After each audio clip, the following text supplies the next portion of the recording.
doing? Listen, if Tom Clover's on my jury, I'm in trouble, so. What we got?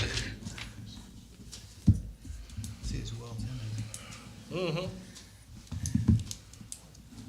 I didn't bring all that paperwork with me. I'm old school, I still have my hard copy. Plus I can't reach nothing. Oh no. Typing is a little challenge.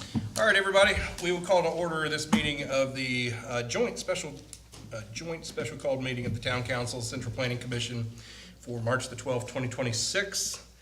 The reason we're here tonight is to allow open conversation between the Planning Commission and Town Council and our consultant, Mr. Mike Foreman, that's helping us develop the UDO. This is one of two sessions. It is really, this first session is primarily designed to be ask questions, understand a little bit about the process. If there are things that you've heard from your constituents that are important to you that you would like us to try to incorporate, is to try to pass that feedback to us. In just a moment, I'll turn the floor over to Mike for an introductory presentation. Before we do that, I'll open the floor for anybody that from the public that wants to make public comment to either body. We'll follow the standard rules that we Town Council follows at previous meetings, which is 3 minutes per person. At this time, would anybody in the public like to address the commission or Town Council? Mr. Martin, we'll start with you, please, sir. I'll make a suggestion. Yes, sir. This is just a suggestion. With public comment, we don't know what to really comment on yet. So, could we move the comments to the end of the agenda instead of at the beginning? I tell you what I'll do. I'll actually, we'll offer an additional public comment period at the very end before we wrap up, if that's okay. I just don't know what questions to ask. Fair enough. Any objection from anybody on the commission for amending the agenda to do so? Okay, so That's fine. moved, time permitting. approved, great. Jack, anything you'd like to say now? Great, you'll have 3 minutes, sir, and I'll let you know when you hit the top. I want to express my appreciation to you folks because I know you've undertaken a huge task here, and it was sorely needed by the town. The mayor has said things need to be right, but they also need to look right. And I'm here to encourage you to make this process work and to make it look right and to make it be open to the public for more times for people who know what can be addressed to address it. I'm perfectly willing to acknowledge the apathy that we deal with, and it's personal. It's easy for you to say, well, there's no need to do that because nobody's going to show up and talk to us. And you saw that in the listening sessions that I believe you tried to do last fall. I'm not criticizing that. I'm offering an after-action debriefing there. So I think if you design a process, and I don't know if this is Mike Foreman's forte or not, but if not, he knows some people in the planning community who can do charrettes and design input sessions and advertise them well and put the topics out that you want to talk about. I understand that one of the listening sessions, somebody showed up wanting to talk about how to get their kids signed up for T-ball. And that wasn't exactly why y'all were there, if I understood it correctly. So I think you should have some topics like densities in neighborhoods. You could talk about the tree ordinances and the natural screening and things like that. And you could break these out into some individual sessions, or at least say we're going to talk about these topics this night. And so I would just say to you, and my concerns are the tree ordinances, the natural areas, the setbacks, and the screen plantings. I know if some of you read some of the problems that they had over in this new subdivision toward Clemson, it's not a subdivision anymore, is it? That's really old school talk. They had plotted some green spaces, and then they would turn around and build houses on those green spaces. And those are the kind of things that you need to make sure that are bulletproof in your ordinance, I think. So I would say to you that, yes, there's apathy, but transparency and those things have to be used to overcome that apathy. And so if you show the citizens that you care enough to ask for their voices, maybe they don't come and have anything to say, but you at least begin to inspire them to care. And those would be my suggestions. Develop a process, advertise it well, and make it work. And there are people who can help you do that. You don't have to reinvent the wheel. It's happening in community after community.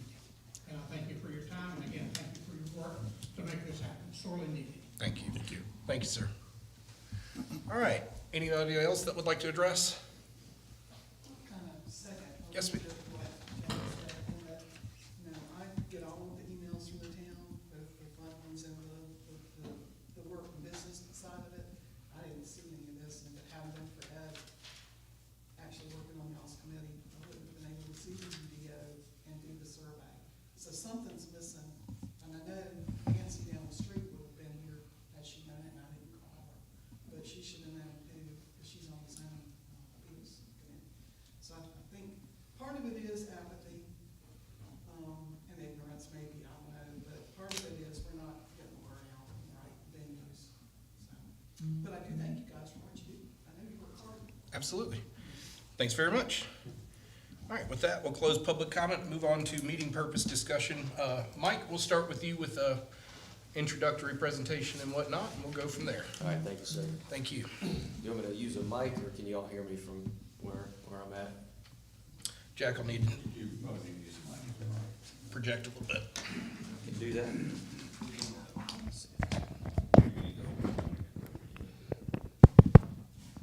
It works. Yep, okay. All right, so I'm going to give just a brief summary of where we are in the process to this point, what we can expect moving forward, first of all, what a UDO is, and kind of go from there. Just a real brief introduction, get the process started.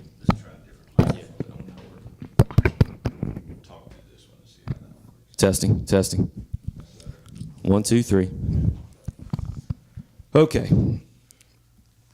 All right, so first of all, I'm going to get into just what a unified development ordinance is. I know you've probably heard me discuss this a little bit, talk to Planning Commission ad nauseum about what a UDO is, and council as well, but just so we're all on the same page, we use the word unified development a lot, unified development code, unified development ordinance, but the word unified isn't necessarily needed. It's just a development code, for the easiest way to describe it. Everything that's being built or developed in the city would now fall under this new code. So what we have on the books now, what y'all have, you have land development regulations that were initially adopted in 2007. Your zoning ordinance, I don't know when it was adopted. I did a cursory review. I don't know, Philip, you might not know. Sometime in the early 2000s, maybe. Either way, the two ordinances were developed, have been revised and changed over time. They were developed at different times. They were adopted at different times, almost completely independent from one another. So what we have in this current situation, the two ordinances that you have on the books are confusing. They don't talk to each other, and they're outdated, especially considering the growth that Central is experiencing currently. Growth isn't somewhere off in the horizon. It's here. And you have a couple of ordinances that don't really give you what you need. So when you think about zoning and land development regulations, again, I go back to the idea that they're all development related. They're two sides of that same coin, the development coin. So when a good rule of thumb, the way I think about it, land development regulations, that's going to be everything development related that's at grade or below. So if you think about a subdivision of property, that is, you're taking a piece of property and you're cutting it up into 10 pieces, or you're cutting it up into X number of pieces. You think about easements, you think about utilities, where you should put your utilities, that's at grade or below, so at ground or below. That's your land development regulations. Zoning is everything above grade, most things above grade. You think about a building, how it sits on a piece of property, that's above grade. You think about its use. You think about its setbacks. You think about the buffering between those uses. You think about number of parking spaces required for a use. That's all above grade. So that's a good rule of thumb to think about the differences between the two. But at the end of the day, they both relate to one another. You can't build a piece of property without having the underneath as well. So what we're proposing to do is put that into that unified ordinance, or the development code, development ordinance. That single document will ultimately make it easier for staff, make it easier for planning commission, make it easier for council, make it easier for the public to be able to pick up and understand easily. We want it to be as easy as possible, as user-friendly as possible. So we're going to be putting a lot more thought into how that works. easy to understand, easy to enforce. And again, that result will be one document that will guide all of development within the town of Central. So I put together, and I think you all have seen it, just an outline with some sections fleshed out just to give you a proof of concept for what that development ordinance will look like eventually. I'm going to go through these very briefly. I'm going to touch on a couple of the potential new things we may have involved, but again, this is putting your existing zoning regulations and your existing land development regulations into one document. So we're not making wholesale changes, but we are making it, we are smoothing over some rough edges, making some changes, making it a little bit easier to understand. May I interject here? Absolutely. So just for a little bit of clarity, if you're very familiar with our zoning ordinance, when you look at the draft of the UDO, you're going to see a lot of familiar structure and a lot of, well, not necessarily structure, but a lot of familiarity. So there was no need for us to take the entire document and throw it in the trash can. Right. And in fact, doing so and trying to make, it works relatively well up to this point. There are areas of it that work well, so why fix what's not broken has been our approach. We don't want to rezone the entire town. That would be substantial cost and effort and disruption to the community. So what we've done is taken the items that work well for us and kept and preserved those, and taken the sections that have caused us a lot from a process side of things and taken those, and they've been replaced with more efficient, more effective processes and language. So find comfort in the efficient use of our resources. It would be, like I said, a lot more money to just throw it away. And just because another town has a document that has worked is not a good reason for us to say, oh, let's just take theirs and copy it and put our name at the top. That's what's gotten us in trouble in the past. Yep. Yeah, that's a great point. A lot of the existing documents work, so we don't want to throw out the baby with the bathwater. So very quickly though, I'm not going to read through all these, but these will ultimately what they're going to do is provide that the guidance for growth and development. The important articles that I want you to look at today. Article 3 is where we're really going to spend some time, or I have spent some time to this point. That deals with responsibilities, and that's where I get back to the idea that everybody will know what is needed for every development type, and we're going to be fleshing that out more, but the responsibility side of things will be very clearly stated and articulated in our Article 3 once it's done. Article 4 is your existing zoning districts. We have 18 existing zoning districts on the books now. That's not changing. So if you think about, you have your residential districts, you have your commercial districts, your FRD, industrial, so on and so forth. Those districts are not changing. So there's 18 existing, those will move over. Article 5, that's your supplemental zoning standards. So those things like parking, signs, those sort of things will not change. Couple of new things that I really, I would strongly encourage y'all to consider. One of them is the commercial design standards. So right now, when a new business comes in and builds something, there is no design standards how you want that building to look, or very little on the design standards side. So we're going to be really taking a good look at that. We want new development that's coming in to look good. This will touch on that particular topic. Group developments is currently, it's a bit of a loophole in your ordinance. A group development functions like a subdivision, but it's on one piece of property. So that's the easy way to think about it. It's multiple buildings on one single parcel. Can I give an example? Yes, please. Would the Pepper Street project That's be an the example perfect of that? example, yes. So the Pepper Street project that's before us now, it's a bit of a loophole where we're able to utilize the ordinances the way they're written, but it's not ideal. So this will help close some of those loopholes. And then environmental, there'll be some new environmental language that we're looking at specifically on the tree preservation side. So there's a lot of different ways you can go with that. So this is very early in the process, and I think we all want to have a lot of discussion on this topic in particular, in that the idea of clear cutting and clear grading is not ideal. And there's other options, so we want to be able to talk about those through this process.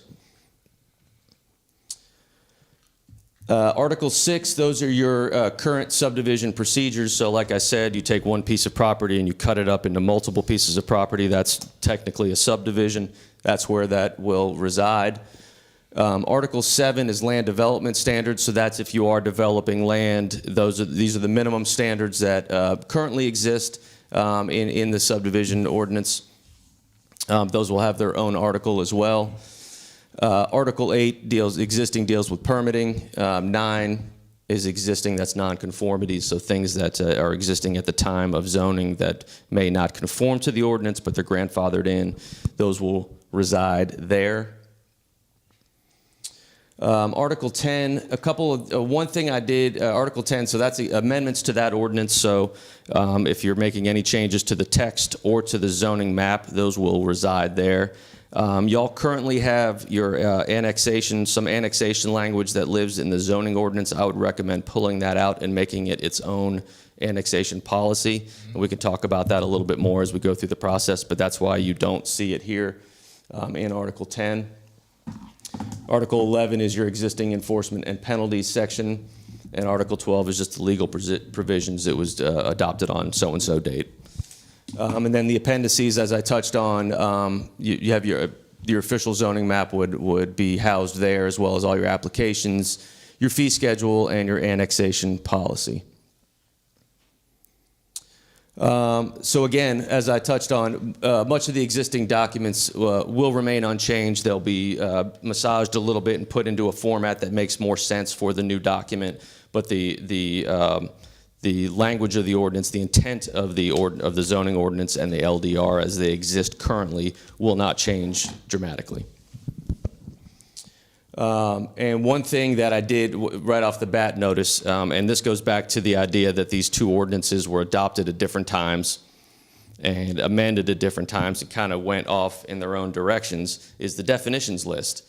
You have, and this, you're not unique to this situation, but the town of Central has existing definitions. It'll be the same term in the zoning ordinance and the LDR, but they're defined differently. That's a problem. That could be a problem. So this will unify those definitions. There'll be one grand definition list. And then again, like I touched on, clarification of responsibilities. We want to know, the public wants to know, well, who's in charge of this when this happens? This development request has come in, what are the next steps? This will be greatly clarified with the new document. And then, as I mentioned, some new sections to consider. I touched on this a little bit before, but the commercial design standards, those tree preservation standards, and the group development standards, I want to keep that front of mind. That those will probably be where some of the biggest changes we'll see in the document will occur, is with these new sections, just to get that on the books. Very quickly, the process, we had if you all remember, the moratorium was basically put in effect to get this document up and running, or at least to get something started, to get that conversation started. So that moratorium was enacted last year. This outline, as I discussed, was developed over the last few months, back into late 2025 through today. The survey, which I will show here on the next screen as well, on the final screen after this one, that survey will run through, we're anticipating about 30 days on the survey. We have about 50 results to this point as of today. So that's, surveys are somewhat hit or miss, but we definitely want to get the word out and have as many people take that survey as possible.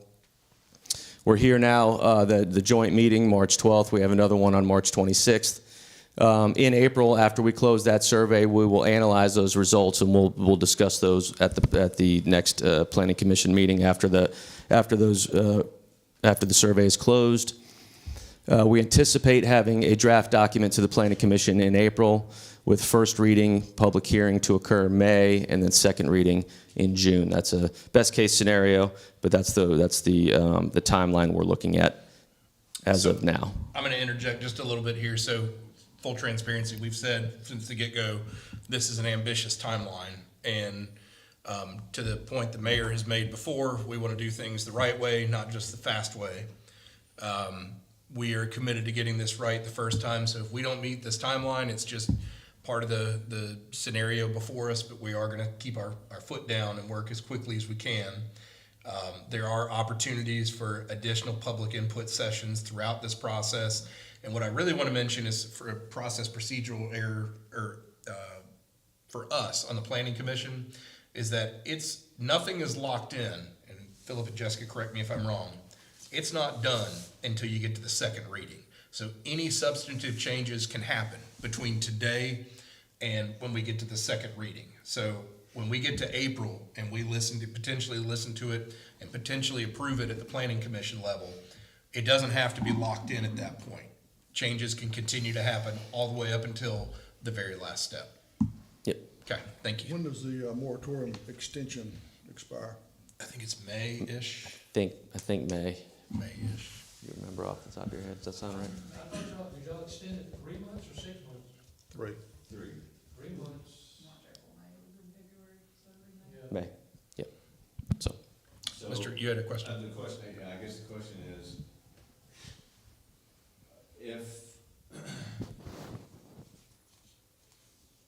it's this question, if the moratorium expires before the UDO is ready, can we extend the moratorium again? Mike, what was the pending doctrine? Yeah. So Yeah, the original document said you could only extend it once. once. Okay. So we'd have to check and see how you can extend it more. Yeah, you'd have a couple options. You could either create a new moratorium, but I think the cleaner way to do it, as long as there are revisions in process, the town is in process of adopting something that relates to that existing moratorium. There's what's called a pending doctrine or pending ordinance doctrine. So you would be able to utilize that idea that, hey, we can't approve this new, if somebody tries to sneak something in after the gun, you say we can't approve that until this thing is adopted. I just want everybody to hear that we're gonna do it, we're gonna do it right, and we're not gonna be pushed if, Yeah. we want to be timely, but we're not gonna put it on fast forward. Right. So, okay, thanks. Yes, sir. Okay, and then finally, the survey, please, get the word out. It's real simple. If you have a smartphone, it'll pop up with that URL. It takes you right to the survey itself. It's 8 questions. You never want to make it too long and onerous for folks to have to take the survey, but it does provide a good opportunity for folks to provide feedback via that survey. So that's what I've got to talk about today. I'm happy to answer any questions or to open it up to any further discussion. And I will mention just real quick, so the survey just got published at the beginning of this week. I know it was posted on the town's Facebook page. It's been posted to the town's website. I think the effort on this is that we're going to repeatedly post this throughout the time period, spread it by word of mouth, et cetera, et cetera. I'm pleased that in the first 2 days we got 30 responses. But by all means, point people to those reference points to share the information, and we'll just continue to collect information throughout the process. And it's okay for people to, on your own social media, to repost this. That's how it gets boosted. So if you have social media of any sort, you can say, take this survey, please, push it out. If you haven't taken the survey, it does ask things like, do you live in the town, do you not, that kind of stuff. Just so if it does get boosted and somebody from New Hampshire does a survey, at least we have a little sense of that. Yeah. But I would rather take that risk and everybody boost it out on social media to get it out there. Yes. Thanks. Just that we're about to send it out probably tomorrow, maybe, on our new text.gov system. Oh, nice. In place. Great. So we've been working with this system, and we think we've used it in some testing scenarios, so it should go out on that Okay. tomorrow. And for full transparency, it should have been published 2 weeks ago, but I forgot. So that's on me, nobody from the town. Go ahead, Mike. I'm done with what I came here to talk about. I'm happy to answer any questions or if y'all wanted to discuss anything. guide me through how you think the next phase of conversation should work. Do you want to open it up to just question answer, or what do you guys in the planning commission think? How do y'all want to do this in an organized fashion? Is it just best to start with question answer? I think so, yes, sir. And I think I saw you starting to raise your hand. Yeah, I did. I just wanted to make one comment. Sure. The, over the last year or so, we've talked about really focusing on this as a process. And I think you will be very comfortable for people to understand what that process is. Not that we need to go over it tonight, but as we're stepping through that process where people can say, okay, oh, there's 3 more steps beyond this. So I think what that does is it kind of gets everybody on the same page as far as where are we. And so I think that's one thing that should be highlighted as we kind of move forward. Sure. Are you thinking social media highlighted or some other way? Just so that maybe we have a location where you can kind of see the steps of the process, and you can look at the different projects that are out there and where they might be, and then when's the next review coming up or whatever. So there's a lot of things that kind of get lost in the mix, Yeah. and we don't talk about for a while, and then they pop back up. And I think it would be good for us to be able to see what's out there, what's coming in, and where we at. Are you thinking primarily for the commission and council use primarily, or is this more for public information? I think it's all of that. Okay. Because what that does is that when the public, when it's transparent, they don't feel as if there's things that are being hidden. He had a good flow chart, I thought, up there Right. on the process, with putting that in this same link on the homepage for the city. Would that? Possibly, we need to just figure out what that might look like. And I think, I like that. I like that for the public to be able to see exactly sort of where we are. Yeah. And, maybe even put a, like, 225, we could put a little box around it that says, that one's been done, this one, Yeah. something like that, maybe, Yeah. so it So- shows how they. because David and I have had this conversation before, so I think it's twofold. So one is, it's nice to know where the ordinance process is, and I do think we should take that and put it into a little, we can make some small adjustments to it to get it out there. But I think your point also has been development On the projects. projects, yes. Yeah, so if I were a resident that lived next to, let's say, the proposed Pepper Street project, it's, if I want to go and see where an active project that's under consideration is, how do I know when to be aware and when to be watching? So Right. I think that's a good point. Gotcha. Yeah. And so, in that way, people know how many more reviews are coming, or this is the last, we need to make it to this meeting.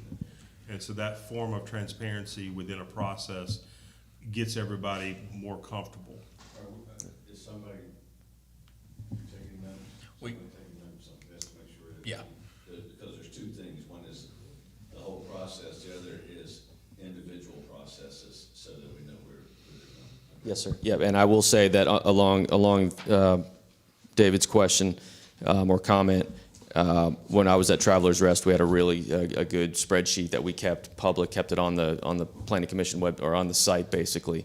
And every time we had a meeting, or every time a step was hit, I would update that site accordingly, so that way everybody knew where we were in the process. And that cuts off a lot of the questions, the confusion, or the misunderstandings that may occur during the process as they come up. So that's a good point. Yeah, and I think that as we kind of step forward with approving this in whatever form it is having that online presence where we are informing everyone is part of it. And so rather than, a lot of us like to kind of clutch things when there's lots of questions, but I think the more we make it evident, there are less questions there'll be.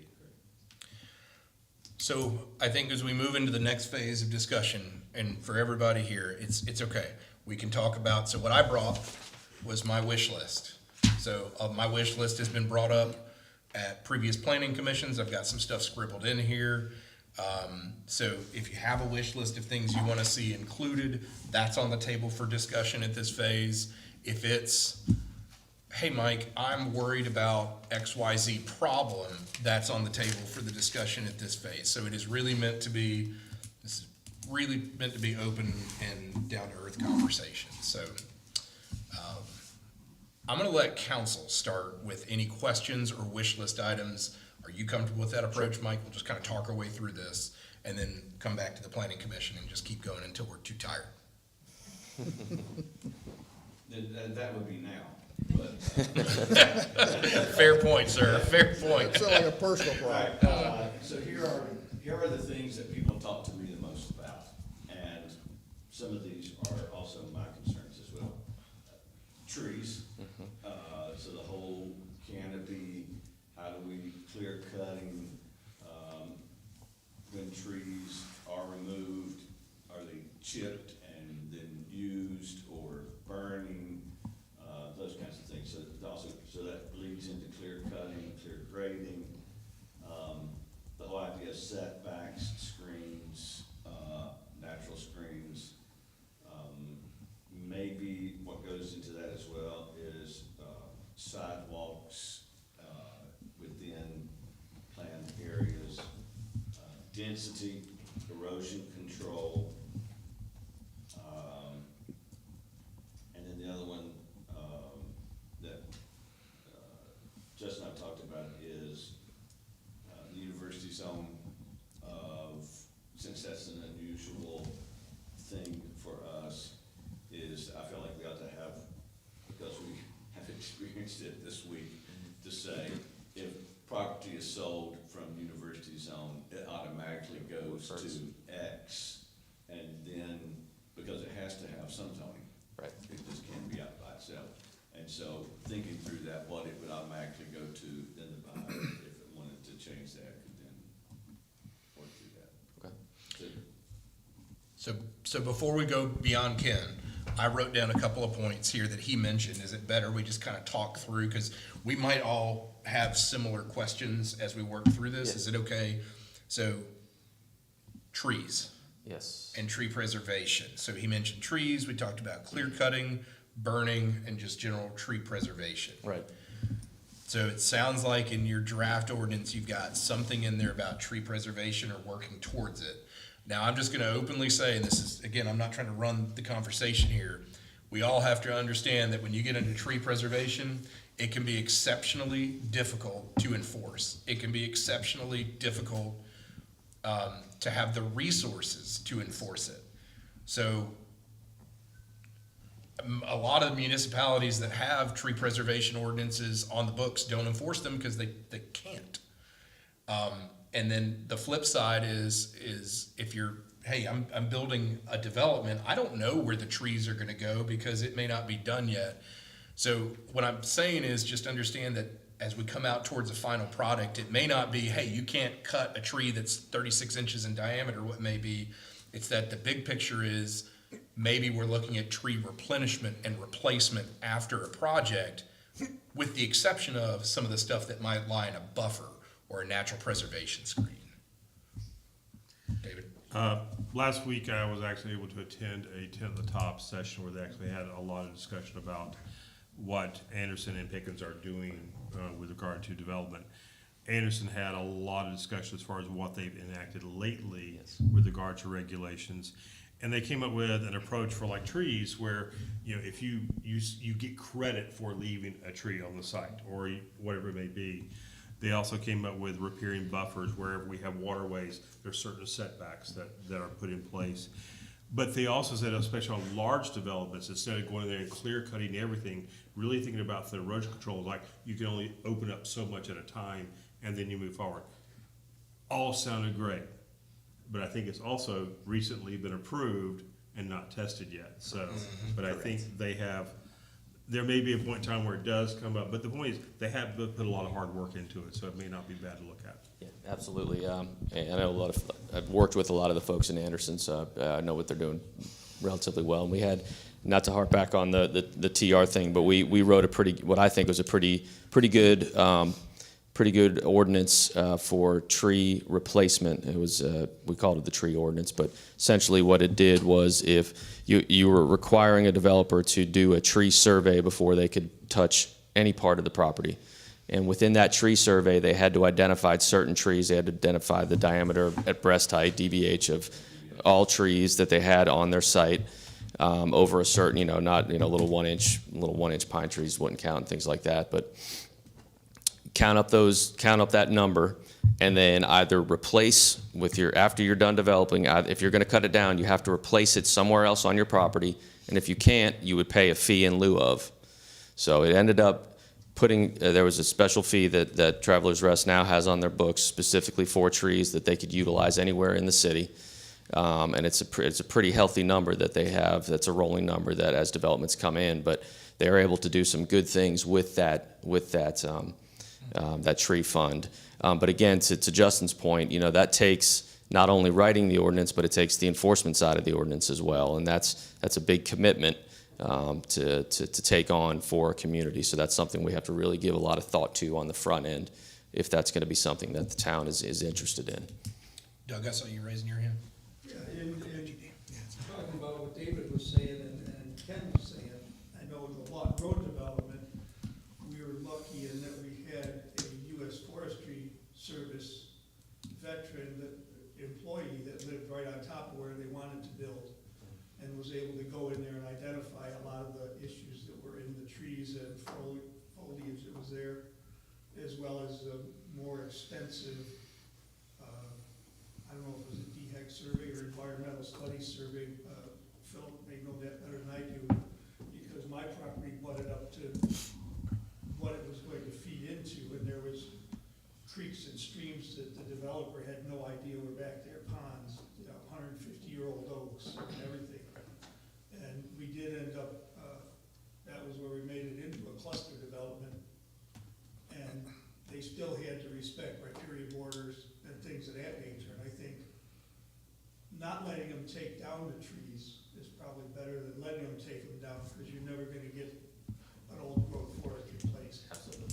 And buffer zones, I mentioned this at the planning sessions, I think it has to be stipulated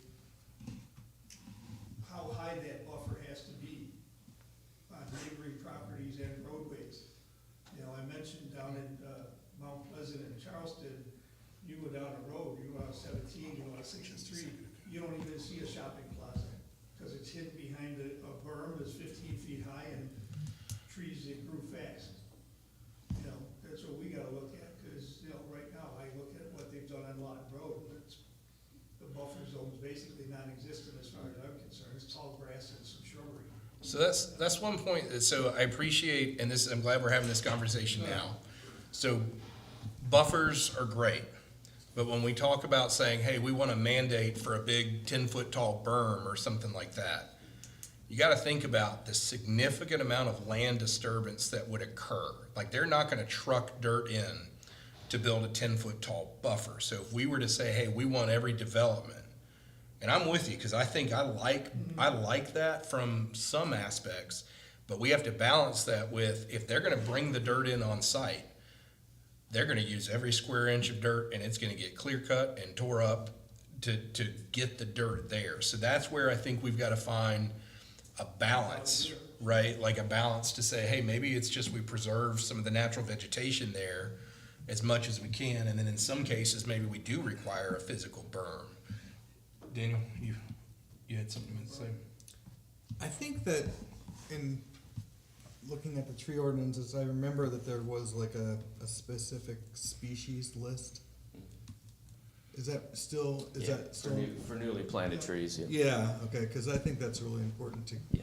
have as a way of kind of keeping it to native trees, to,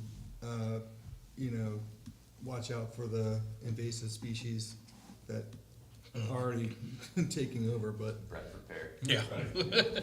Chinese yeah, red that, fruit. that one that's so, Everybody loves. yeah, but, yeah. So I guess, that was just, I kind of remember it being there, but I think it's important that we have that. So anything else from anybody on trees? Oh, go ahead, Robert. Y'all touched on what I wanted to ask. And one of the questions that I've been asked before is you got these rules and regulations, and you're talking about trees. Let's just use that as an example, as among others. But one, okay, you got a rule or regulation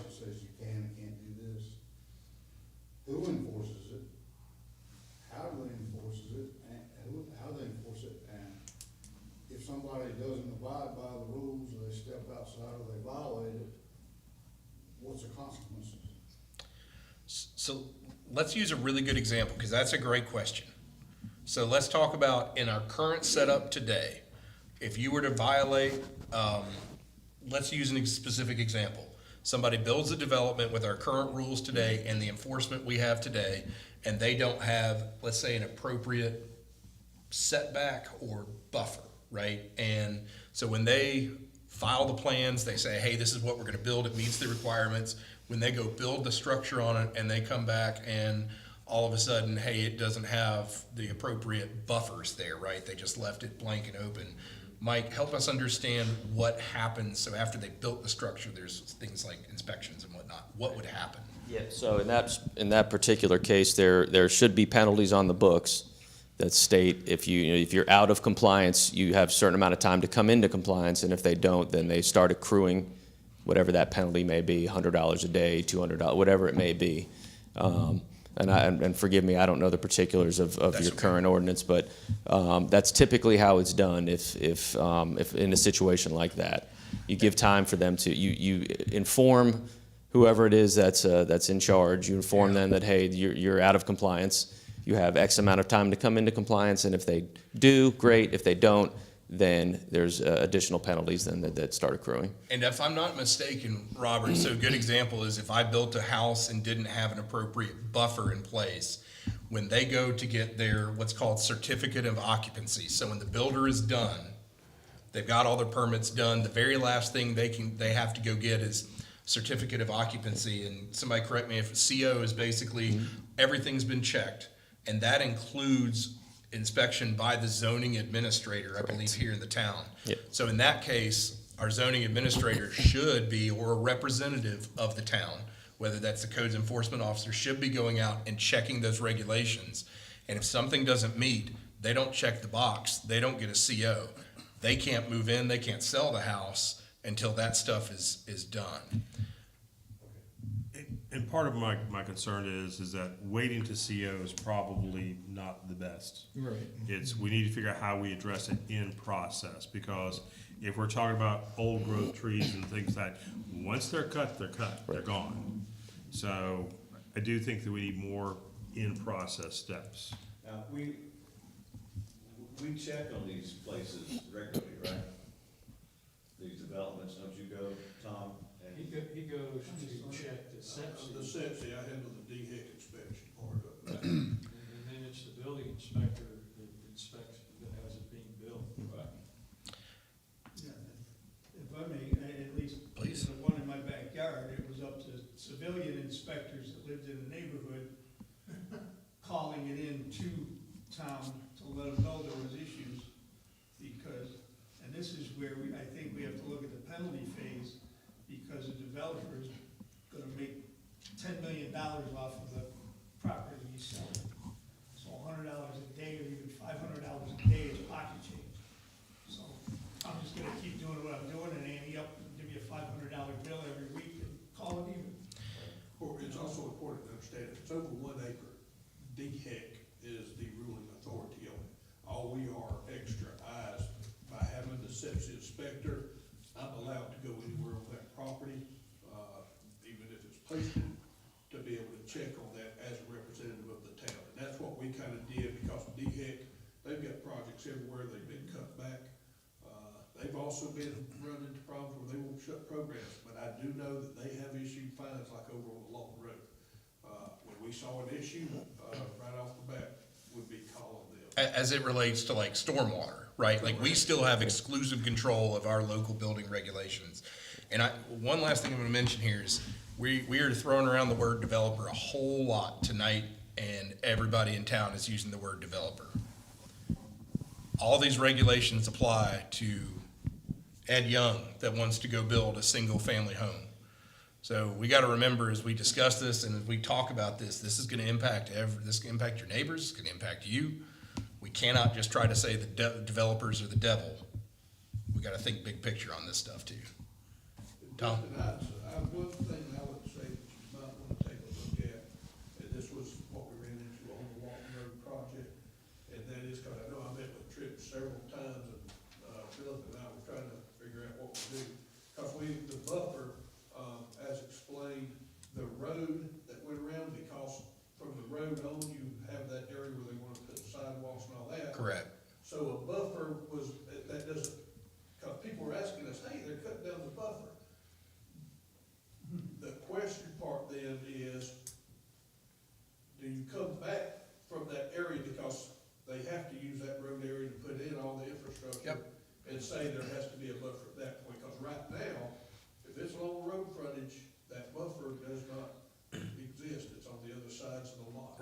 And there's also a misunderstanding by the public that they think a buffer equals a fortified wall.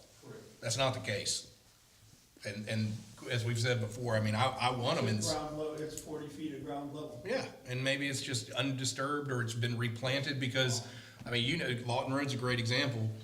You can have all the intentions of the world, but if Duke Energy is gonna come and put their power line, Duke Energy has the certain ability to go put their utilities where they want despite local regulations. That's enacted by state ordinance. So we have to find a balance, but I think the larger concept here is we're gonna have something that's practically enforceable without being overly limiting. All right. Anything else on trees?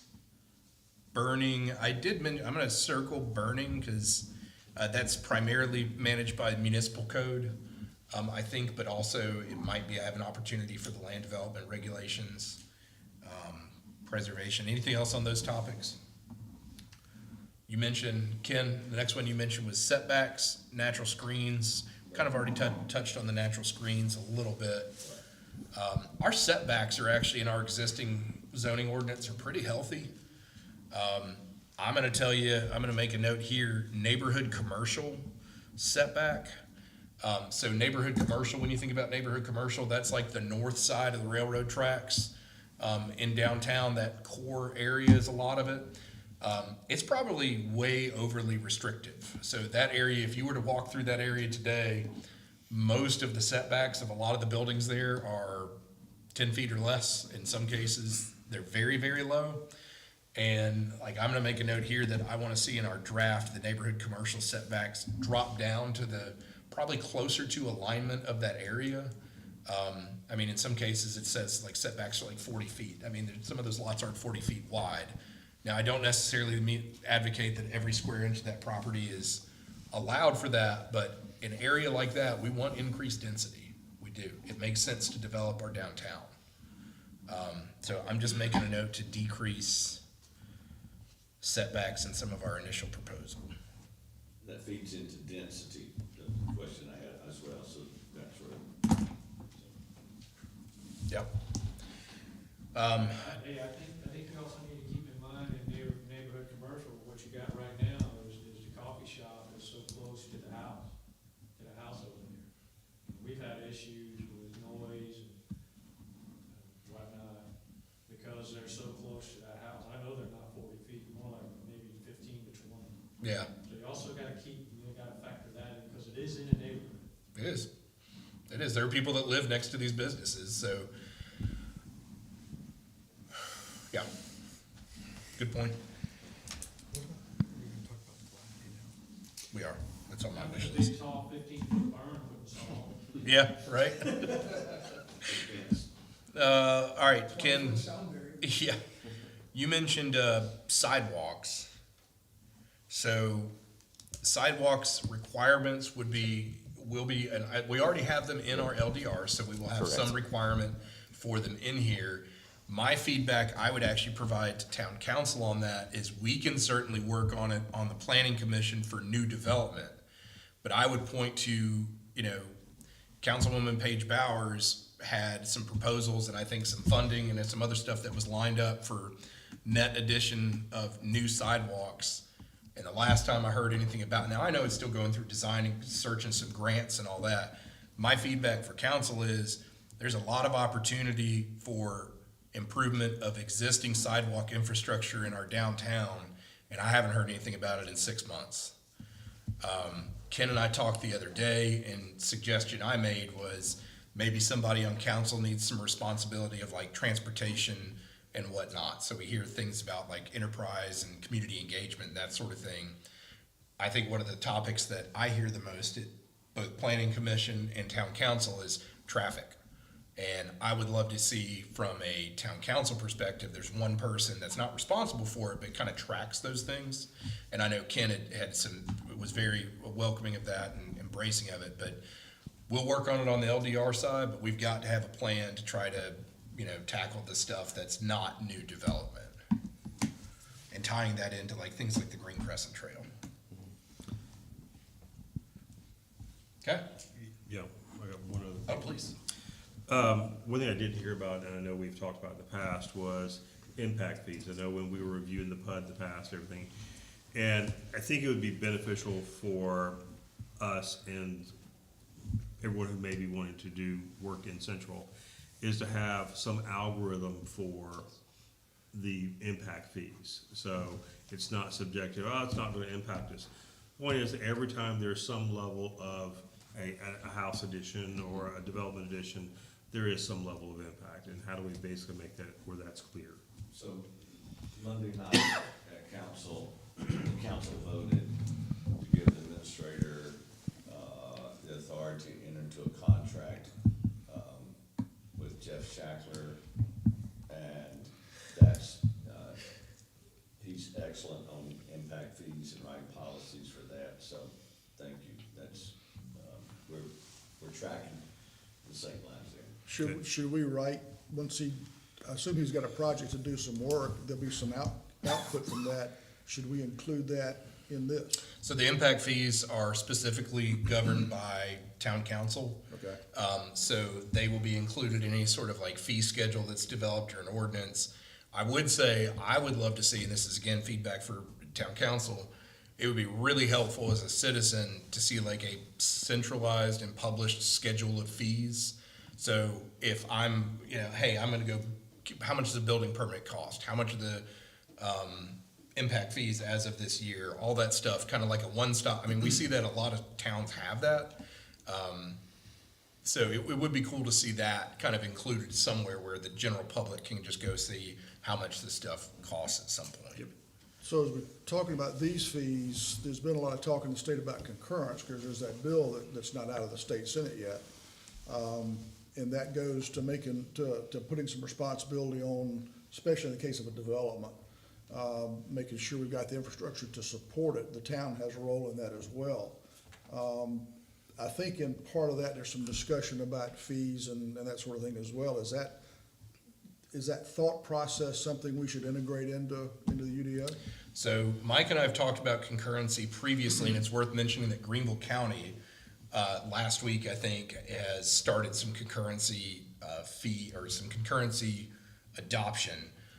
It's still kind of nebulous to me what that means from Greenville County's perspective. What Mike has said is that, and it's actually on my wish list here, if we get around to it tonight, to include some elements of that, because rather, just in general, like the concept of it is stuff we can include in our draft ordinance, and I'm very much excited to see that. That's what I hear the most about, is concern about infrastructure with all the growth we've got going on. Yeah.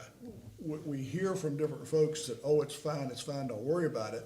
But then there's a lot of where there's real information or not out there that says, no, we actually have a problem. And I think if we can strengthen these regulations to help make sure that we don't create a problem, I think would be something a lot of folks would like to see.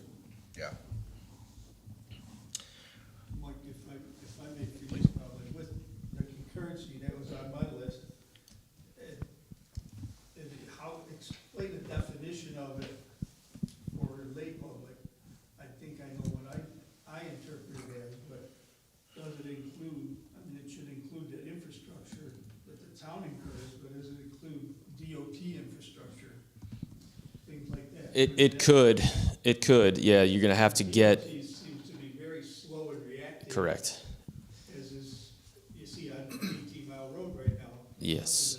The hospital can be built before there's any road turned. Right, yeah, you can certainly, you would, in a situation like that, you would get their blessing on the front end. But yes, they would never turn down money from a developer with a situation like that.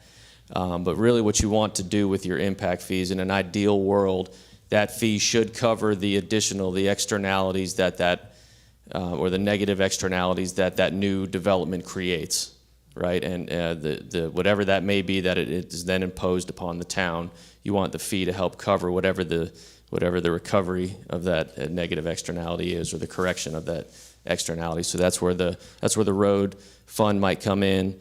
You might have a situation where they provide funding if they're using up all the water. Then you can provide funding to help with water, with sewer, those sorts of things. So that's ultimately what it boils down to. South Carolina is a little bit slow to the game getting something on the books statewide. I know Florida's been doing it for a while, and they to great success. It's night and day when you go see some of the public projects they're able to do from their impact fees that they collect from all the new development that they get. In South Carolina, numbers were almost, percentage-wise, we're growing about as fast as Florida is right now. So we Some counties, some, yes. some counties like, down along the coast, they have it.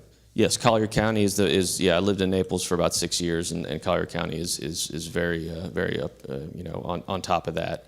But you can utilize that funding for a few different things. The monies collected have to be utilized for specific purposes. It can't just be a slush fund, that kind of thing. But if you have a plan in place that says, hey, we want the Green Crescent Trail to be built, we have this area that it's going to be built into, and there's a development going near that, you could have in a perfect world, you could have an impact fee that would then cover the cost to get you to that point, things like that. And I would, again, advice to council is keep your capital improvement plan up to date. Yes.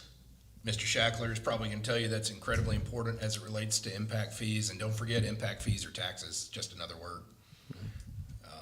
But I'm super excited for y'all giving the administrator the authority to move ahead with that contract. That's exciting. Yes. Okay. Anything else on sidewalks? We kind of touched on density a little bit. Any specific thoughts anybody wants to mention about density arrangements? I feel pretty good about what we've got in our existing ordinance about it. We mentioned erosion control. So Ken, you talked about erosion control. What I would love to see is a citywide requirement on a riparian buffer. So the only zoning ordinance we have, the only zoning district that has any requirement for that is our natural space district, which is over by you on the Lawton Road project. So that was, I think, a success. Greenville County has a countywide riparian buffer. Department of Environmental Services certainly has requirements about it, but I think we should absolutely have some level of riparian buffer in there. Keep in mind, the more you regulate stuff, this applies to individual homeowners. If somebody lives near a creek and they want to build a deck, they want to build a garage, that impacts them. So I'm not going to walk in here and say I want a 100-foot riparian buffer, but a 25 or something is better than nothing, in my thoughts. Well, and for those individual homeowners, with something like, I know Clemson's been a big proponent of rain gardens. It's a smaller, a smaller footprint. Mm-hmm. But we haven't talked about those, but maybe does it make sense to include something like that in these as an option? Potentially, but then we'd have to have design standards that. Well, they've got a pretty good document that's got a lot of that out there. But a lot of, correct me, somebody that knows more about riparian buffer, a lot of what it's designed to do is to preserve healthy stream banks, to prevent the erosion. So it is partially controlling how much water goes towards the It's stream. designed to help the water soak back into the ground, into the water table, rather than run off, is the idea. It's got great intentions as far as what it's doing. With some of the things that Anderson is now adopted with their riparian buffer setbacks, it's like to the top of the bank or to the edge of the floodplain. Well, are we talking about the FEMA firms, or are we talking about the new maps that SCOR's putting out right now, the Office of Resilience? And by the time you look at the new floodplain and then you add 100 foot on there might not be much property left. Yeah. So And I think we again- need to be cautious to some degree.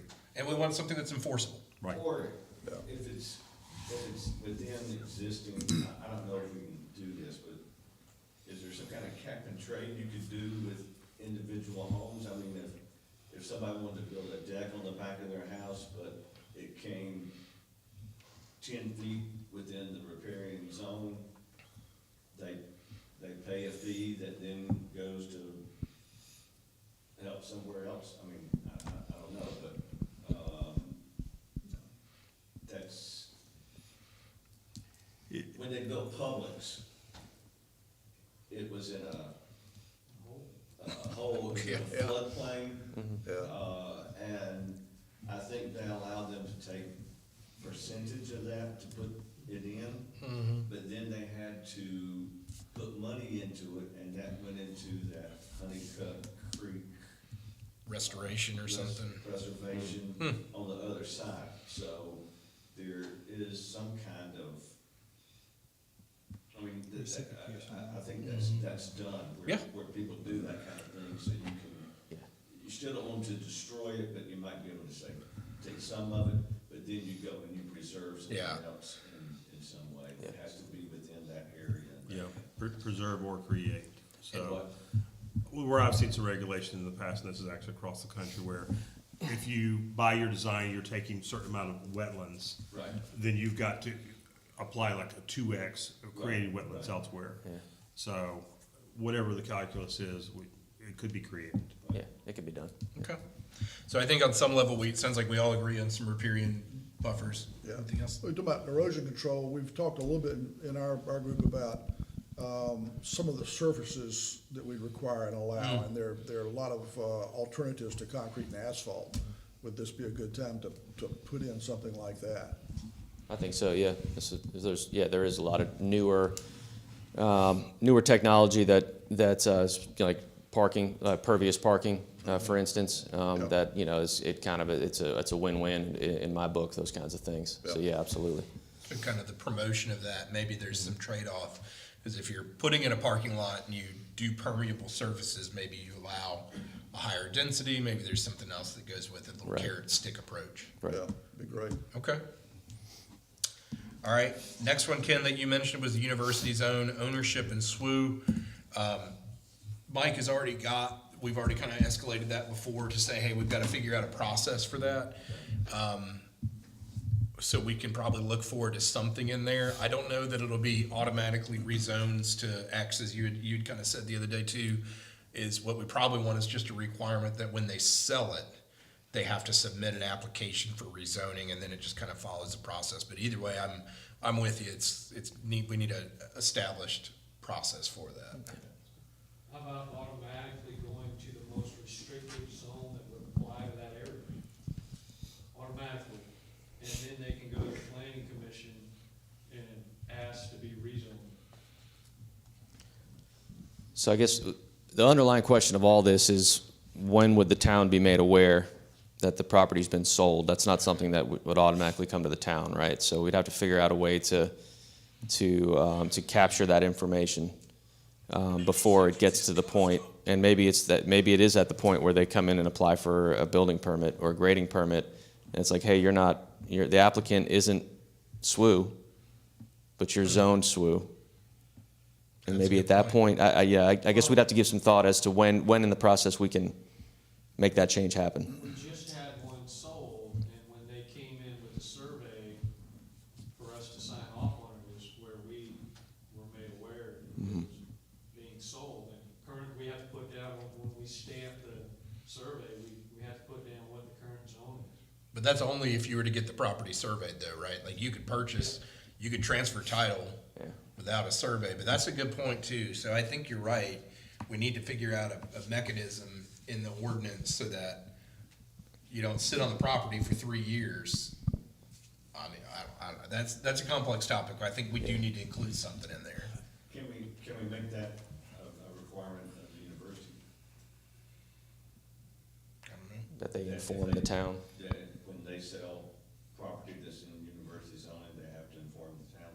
But then you're relying on them to remember that that's a requirement and then to tell us about it, and that's a little loose, I think. I think there's a way to maybe kill a couple birds with one stone, and, I'm a birder, come on. oh, listen, you won't believe how many birds we have in our backyard. Okay?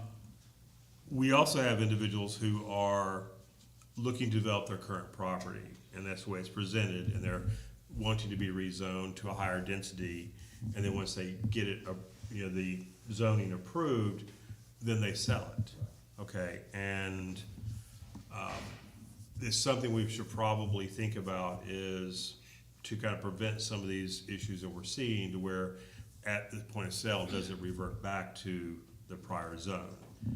Because what we're finding is, we're presented one thing, it is sold, and then now the next owner has a completely different concept. But so on that note, but we also, that was a screw up on our part. I was in the meeting. It's when we rezone stuff for one thing, we shouldn't be looking at plans. We shouldn't be looking at drawings of here's what I want to do. We've got to remember that when we take rezoning requests, we're doing the 50,000-foot view. We're looking at land use, not I'm going to put 14 cottages versus 18 cottages, and they're going to be for this age group versus this age group. You're right. We want to make sure that we've got tight control there, but at the same time, I mean, we gotta make sure we stay in our lane too. Yeah, it's, you know, you start to almost play a game of whack-a-mole trying to figure out, you know, well, did they get this property rezoned because they're gonna do this, and then are they just gonna sell it after they get it rezoned? And that leads back to SWU a little bit, and the hope is that y'all are good enough there's a good enough partnership that they would be forthcoming with all the properties that they are either sold or in the process of selling. And then at that point, you can sort of take a measured approach to what you think that property should be zoned, and then that's what they would come forward with. I don't know if that's always going to be the case, because to Ed's point, maybe it just slipped through the cracks. You never know. Kind of each situation is its own animal, but. Yeah, I think ultimately finding what is that trigger? What is that trigger that will require that rezoning is sort of the $1 million question. Does the permitting process solve that problem? Because if it's zoned for university use now and somebody buys it, they've got to go apply for a building permit to do something with it, right?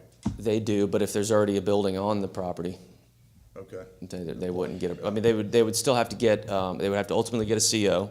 And they would have to get some level of review on the building side to ensure if they're going from like residential to commercial, let's say, that building would still have to meet certain commercial building requirements. So it would have a review. I don't want us to bog down on Yeah. this, but Okay. I'm just saying, it has to be zoned something. It does. So And it seems to me that the sooner you zone it out of university zoning, the better Yeah. it is. a better outcome Yes. for How everybody. we figure that out. Okay. Okay. We'll take that that'll definitely be part of our homework. Ken, that covers your whole list. Anything else that comes to your mind?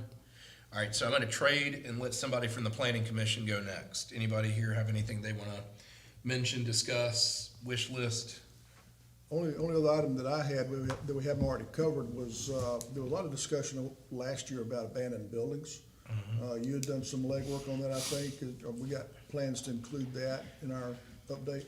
So I emailed Mike and asked him to include some element of Columbia's vacant building ordinance.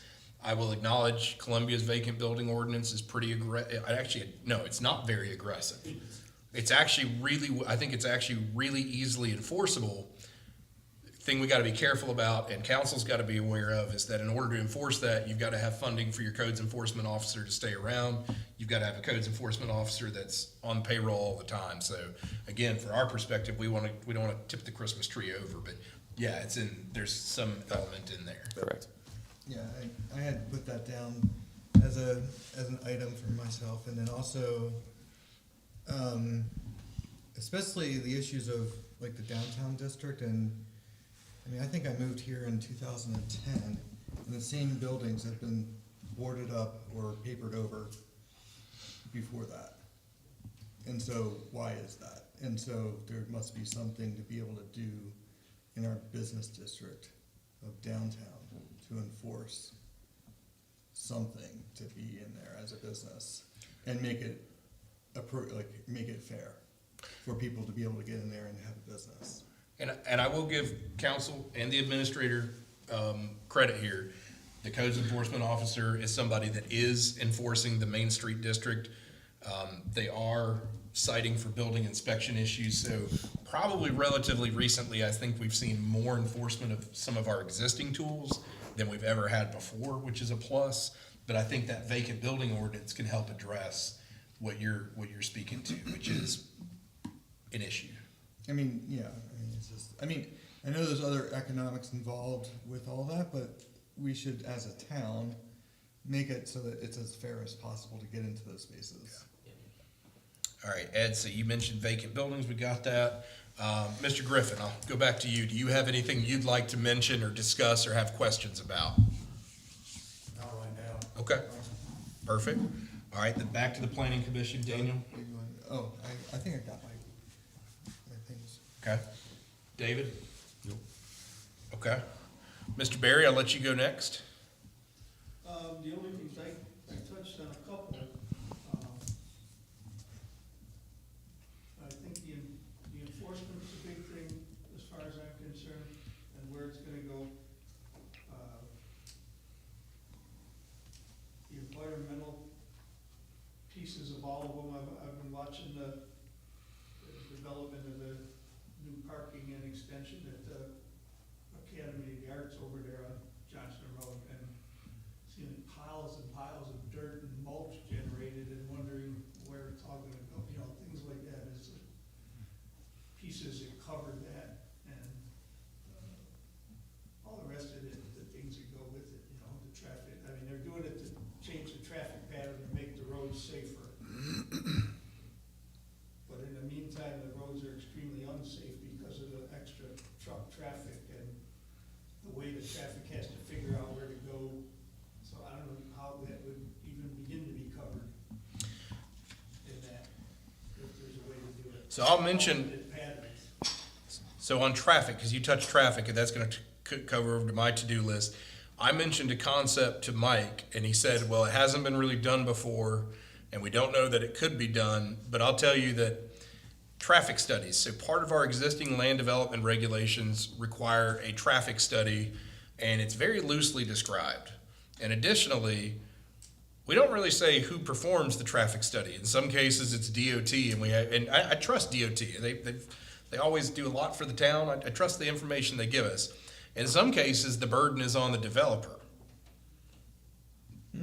I don't know that I trust the traffic study that's being paid for by the developer. So what I told Mike is I said, I'd really be interested in having two things. Is one, when we have a development, there needs to be a radius that, hey, we want an impact within this radius, okay? And we have to be careful. Central's a small town, and we don't want a traffic study that says, hey, a 3-mile radius, because then you've got it can't be done. But at the same time, I might be really interested in saying, okay, if you're gonna bring us an applicant for a PUD or a major development, I think that the town of Central should be able to hire our own traffic engineers to perform a study in our best interest, and that bill be footed back or at least partially covered by the applicant, right? Without going crazy on that, but something that gives us some credibility in the results that we're having to consider and base our decisions off of. So just throwing it out there that it's on my wish list. We'll see if it comes in there. Yeah, and honestly, I think that's partly where we were talking about impact fees earlier, that may be one of the things that funds that. Yeah? I did have All right, go ahead. in doing a little research on my own, I think it's important that, especially when we're doing new developments or improvements or how addressing how we define roads and driveways and access to public services and things. Is that language in there? Yeah, we had talked about that, I think, at one of the last few meetings. Yeah, the last meeting. 'Cause Yeah, it seems like a really gray zone. We kind of ended up talking about it a little bit, and it seems like it is, yeah. it's the slippery slope, defining it as a driveway, but then it becomes a private drive, and then it easily becomes a public road. Right, so the question is, in some developments, is it a private road, private drive or a public road, even if it's utilized for one or the other? Now, we've had this happen in the past in other places, but if a developer says, hey, this is, and I'm not picking on developers again, this is just from experience, mainly a lot of it happens on commercial sites where they'll say, hey, this is just a driveway, but it's a public thoroughfare. It's being utilized by the public, but they don't have to, because they're calling it a driveway, they don't have to bring it up to road standards, right?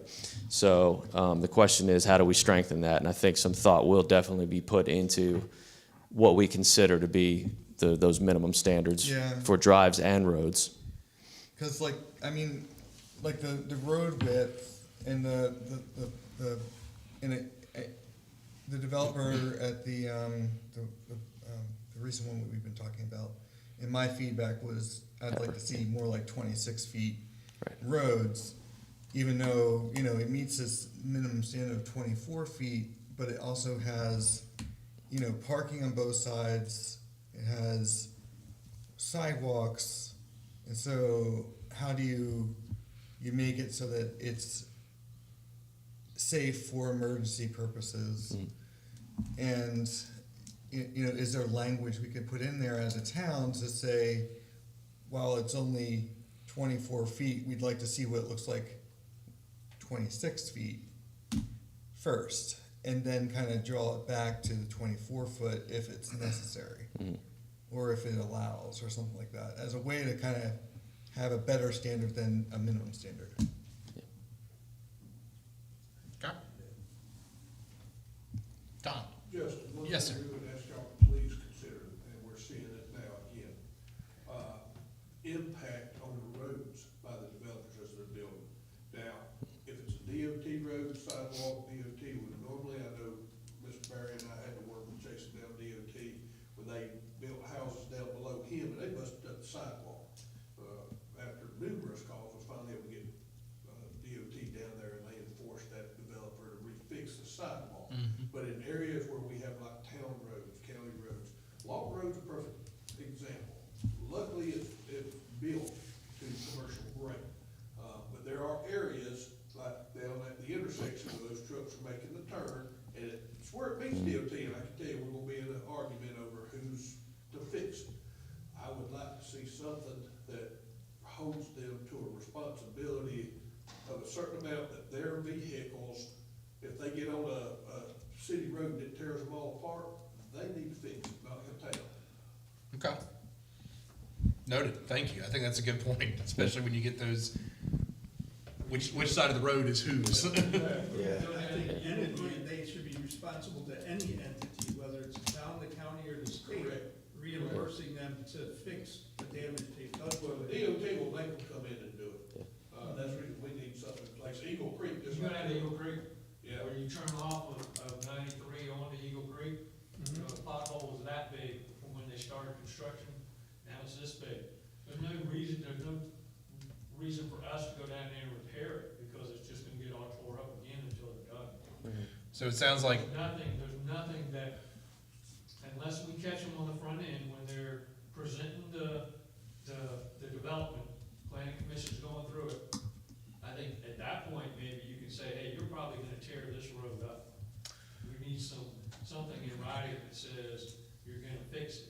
Or if there's something in the ordinance that we're creating that can be in there rather than just us doing it. Mike, could you do like, almost like a blanket performance bond in a way, so that Yeah, you so could. as part of our application, so if you have a major development that goes through the LDRs, which is where we're likely to, that's one example, but also, I mean, we have to remember, building one house, you bring in big trucks and equipment, land clearing has an impact too, so.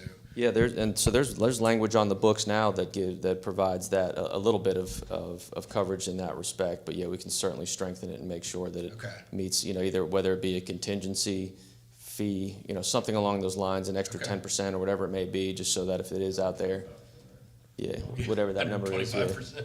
yeah, we can certainly do that. Thank you, Tom. That's a really good point. I appreciate that. All right, I'm just gonna go through my list real quickly. I promise most of it's already been covered, but I'm just gonna say it so it's captured on Mike's recorder. So we talked about riparian buffer zone, we've talked about tree protection. We didn't really touch on underbrush protection. So as we talk about, preservation and whatnot, it's exceptionally important for ecological and all kinds of environmental reasons to preserve natural underbrush and whatnot for all kinds of critters. So whatever we can do for like non-disturbance of buffer zones, and maybe it's on one side of a property, if you've got 3 sides or 3 property borders, maybe one side has to be left undisturbed, something like that. Light pollution, so I'd really love to see, I think you've already got it in the draft. So I like to be able to see the stars in Central, and as we get larger and larger commercial developments, there are other communities and towns that have required, like dark sky required lighting, so you can't have these lights that just shine, and wash out the entire sky. So thank you for adding that. We've talked about the university zone requirement. Our sign ordinance, I'll be very honest, is probably not,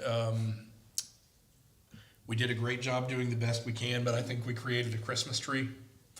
I would even point to we're probably too restrictive on the number of colors and whatnot. It kind of hampers some creativity. I would open the door if you've seen a sign ordinance that works really well for somewhere. Feel free to include it in a draft. Okay. Concurrency provisions we've talked about, traffic studies we've talked about, vacant buildings we've talked about, Main Street and Mill District, you've probably already seen that in there. That's in our overlay district. Do just make sure that we still have the revised name of it, the Main Street and Mill District overlay in there. I don't propose any major changes to that. Would love to see, you've already said we've got some in there, the process diagrams to be included, and you mentioned annexation being pulled out. That would be huge. Okay. I have a couple things. Okay. So one would be like maybe a review process for murals in downtown or in central in general and billboards. So billboards are not permitted anywhere in the town, not new billboards. So we can't make them tear down an old billboard. So you're right, our sign ordinance has a provision to, no billboards can be erected. So definitely want to keep that in place because we've gotten rid of one as a result of that. Good. But on the mural side, so when you say review, what do you mean by review? I guess it kind of comes into play with like aesthetics and what makes something look good. So who's the definition of what looks good? Yeah, that review process, that would be the review process. 'Cause- So there's some sort of application process for building, like the side of the building has a train on it. I think that just happened, right? And now we have to kind of deal with it. And so, and it is sort of in the eye of the beholder. However, it is something that we should all have a say Yeah, in mural. by having some sort of review process. Murals are a bit unique, and I think the state Supreme Court has ruled on that relatively recently. I'll do some research on that and get you an answer on that. But the idea of murals can be an advertisement for something, or they can just be a pretty picture on the side of a building. Private expression, I think is what Right. it said. Yeah. So you have to parse exactly what we're looking to do with it. But I can do some research on that and get you an answer. There is a distinction between private building and public property. Yeah. Yes, sir. That kind of thing, so. Yeah, it seems like it's sort of in this weird gray, like flying Dixie somewhere and somebody but it's on somebody's property or whatever, you can do it. But has meaning behind it that maybe not everybody is still with it. So it sort of falls into that gray area as well. Yeah, it does. I think that's where the state Supreme Court kind of drew some lines. That'll be interesting to see. I knew they had a case under consideration. So. Yeah. It was, And currently, our current sign regulations, technically, we try to permit murals as signs, but again, it's the same problem as what's considered a sign, what's art. right, and then you get size requirements for signs, whereas if it's a mural and it's just private expression, then Yeah.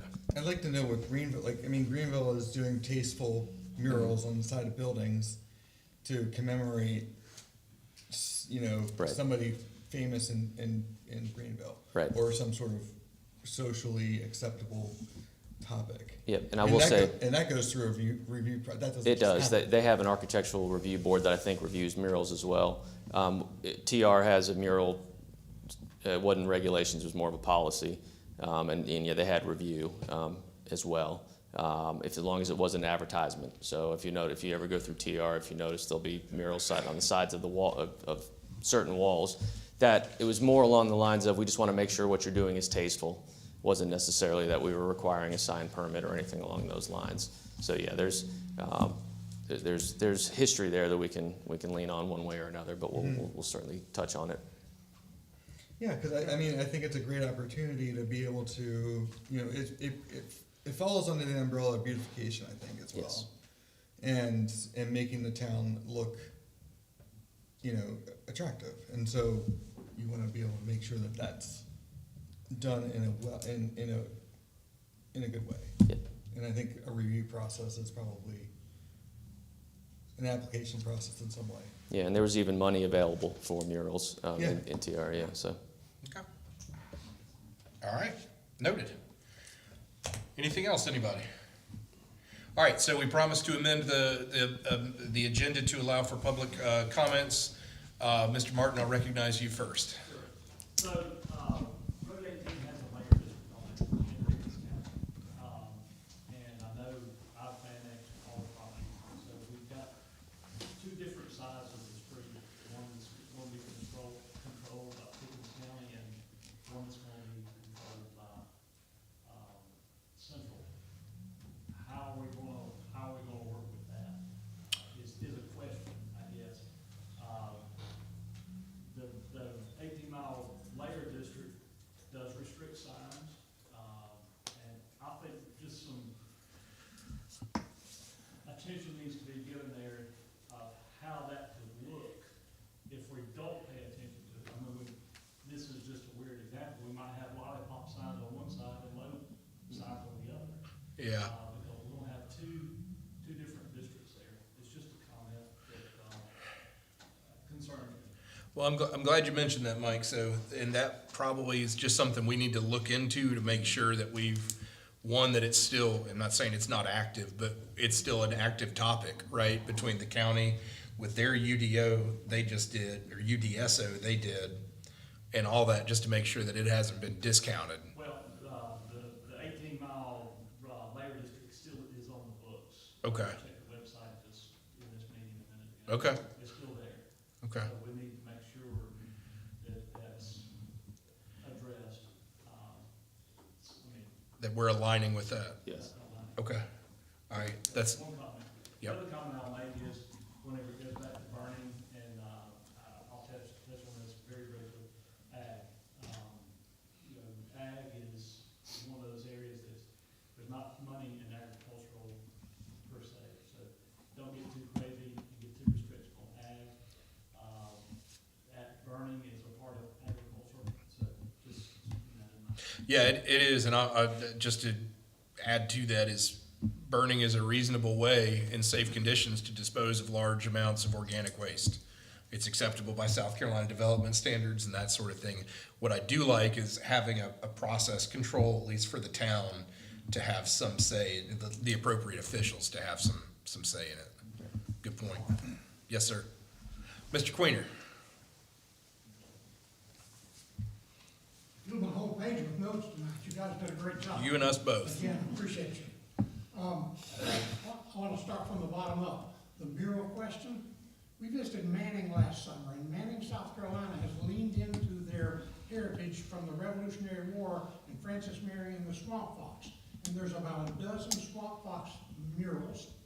They had a guide to those murals developed by none other than Francis Marion University students, and it's posted online, and you've got a map, and you can go see the Francis Marion mural on the side of the drugstore, the side of the fire department. It's beautifully done, and if Central leaned into their railroad heritage and commissioned some railroad art or other things, I think that's wonderful, and so absolutely address that.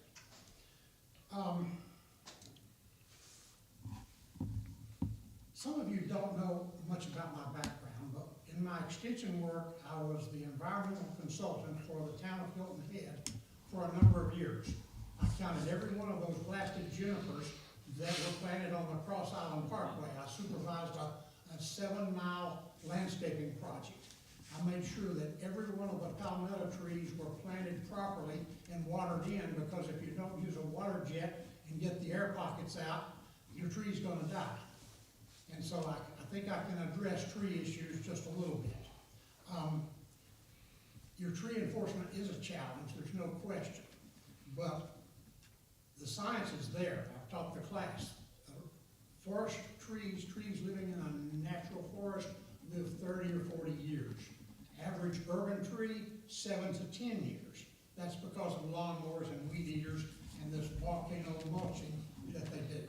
So the figuring out a way to mark off significant trees and create a buffer around those trees during the construction process, because you can't build a 6 by 6 foot box and protect a tree. You've got to protect the root zone out way beyond the canopies, way beyond the canopies. And so I'll just leave that right there. How you get this done, I heard a lot of discussion about implementation, and yeah, implementation is key. Mike's comments about the spreadsheet updated, it's gotta be somebody's responsibility. It's gotta be a named responsibility, or somebody won't get it done. So it's a grand idea, it's in the implementation that counts there. One of the young men that I mentored the whole time he was at Clemson, and he's been out of Clemson about 3 years now, he works for, actually there's 2 of these guys that work for environmental consulting firms. And the last time I spoke with this particular young man, he was assigned to a project by his company that the power company was paying for, and he was in the swamps in Dorchester County, counting a certain species of turtle and making sure that none of Yeah, those were 1 in the minute. way. With all due respect, yes, I'm almost done. Yep. I think that,